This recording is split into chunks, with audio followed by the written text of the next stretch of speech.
권위주의는 많은 피해자들을 만들어냅니다. 그렇다고 권위가 필요하지 않는 건 아니죠. 어떤 사회나 단체나 모임까지 가정에서도 바른 권위는 필요합니다. 교회도 마찬가지입니다. 바른 리더십과 권위가 어느 때보다도 절실한 때입니다. 교회 안에 세워져야 될 바른 권위는 무엇일까요?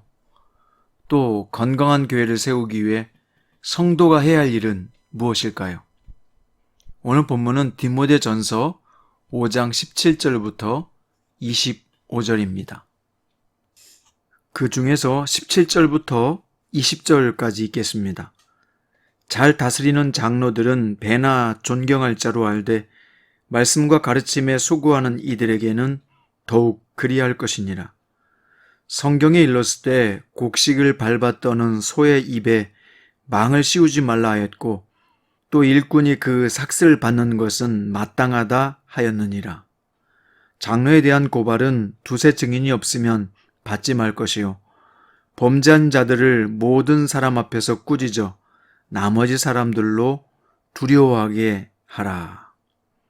아멘. 오늘 말씀의 제목은 좋은 교회를 찾지 말고 좋은 성도가 되라 입니다. 오늘 본문 17절에서 바울은 잘 다스리는 장로들을 배나 존경할 자로 알되 말씀과 가르침에 수고하는 이들에게는 더욱 그리해야 된다고 가르쳤습니다. 바울은 성도들이 하나님이 세우신 권위를 인정하고 따라야 함을 말한 것입니다. 특히 교회 지도자들은 하나님 나라와 교회를 위해 헌신한 자들이기에 더욱 존경하고 따라야 합니다. 그런데 바울은 한 걸음 더 나아가 말씀과 가르침에 수고하는 이들을 배나 존경하라고 가르쳤습니다. 왜 그럴까요? 교회 지도자의 권위는 근본적으로 말씀에서 나오는 권위이기 때문입니다. 여러분, 교회가 무엇입니까? 교회는 말씀이 육신이 되신 예수 그리스도의 몸입니다. 마태복음 16장에서 베드로는 예수님을 주는 그리스도시요 살아계신 하나님의 아들이십니다 라는 고백을 했지요. 예수님은 베드로의 그 고백 위에 음부의 권세가 이기지 못하는 내 교회를 세우겠다고 말씀하셨습니다. 또 교회는 살아있고 항상 있는 말씀으로 세워졌습니다. 교회는 살아계신 하나님의 교회요 진리의 기둥과 터입니다.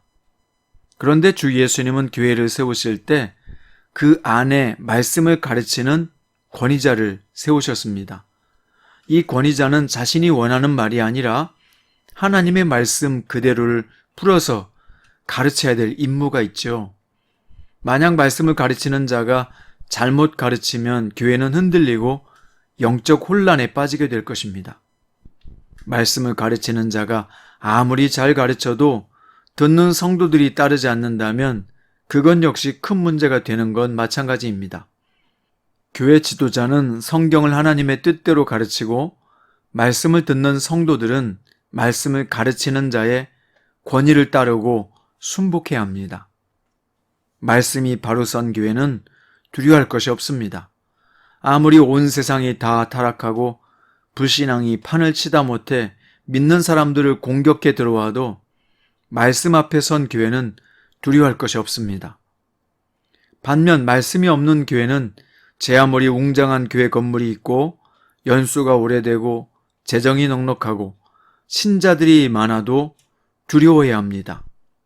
말씀에 바로 서지 못하면 그 외형상의 조건들은 아무것도 아니기 때문입니다.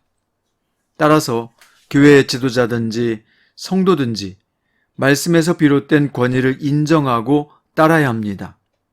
풀은 마르고 꽃은 시드나 하나님의 말씀은 영원히 설 것이요 말씀 안에 세워진 교회도 굳건하게 세워질 것입니다.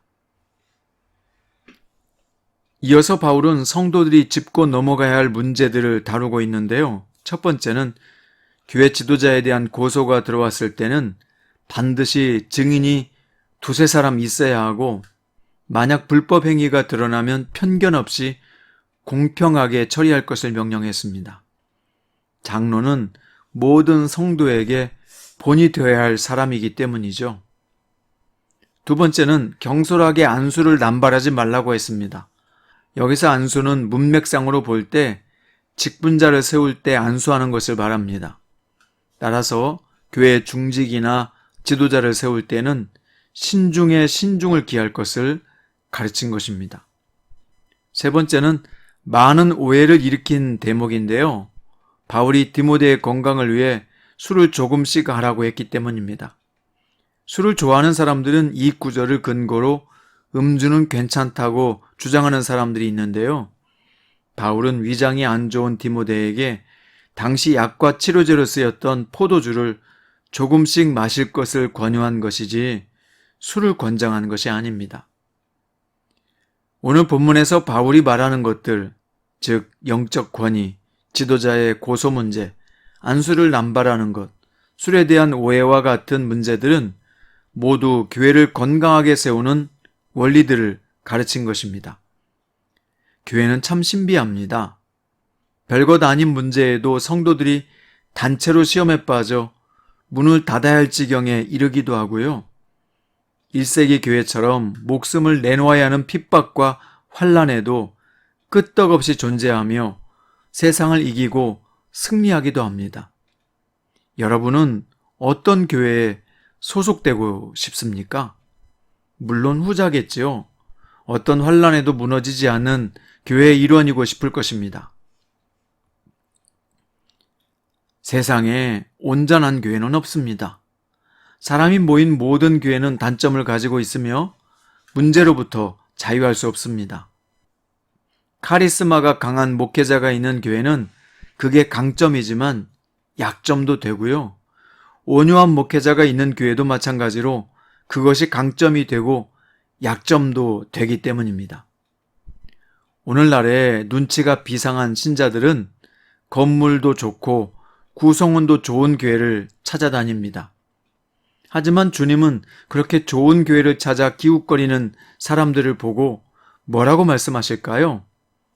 네가 바로 그 사람이 되라고 말씀하실 것입니다. 좋은 교회, 이상적인 교회를 찾아다니지 말고 자신의 교회에서 좋은 성도, 좋은 지도자가 됩시다. 그게 가장 주님이 원하시는 뜻일 테니까요. 오늘 또 자신 있는 곳에서 자신의 직분에 충실하며 주님께서 허락하신 교회에서 멋진 구성원으로 섬기시는 저와 여러분이 되시기를 주님의 이름으로 축원드립니다. 기도드립니다. 사랑하는 주님, 교회는 주님의 몸이요 진리의 기둥이요 음부의 권세가 이기지 못하는 영적 권세가 있는 곳입니다. 주님은 우리 각자에게 가장 맞는 지교회를 허락하셨고 일원이 되게 하신 줄로 믿습니다. 자신의 교회에서 자신의 직분을 잘 감당하게 하시고 잘할 수 있도록 지혜와 믿음과 열정과 재물과 은사를 주시옵소서. 그래서 우리는 각자의 교회를 통해서 우주적인 주님의 교회를 세우는 일꾼으로 연합하게 하시고 이 어두운 세상에 빛이 되는 참된 교회를 세우게 하옵소서. 오늘 또 우리를 교회로 불러주신 우리 주 예수 그리스도의 이름으로 감사하며 기도드립니다.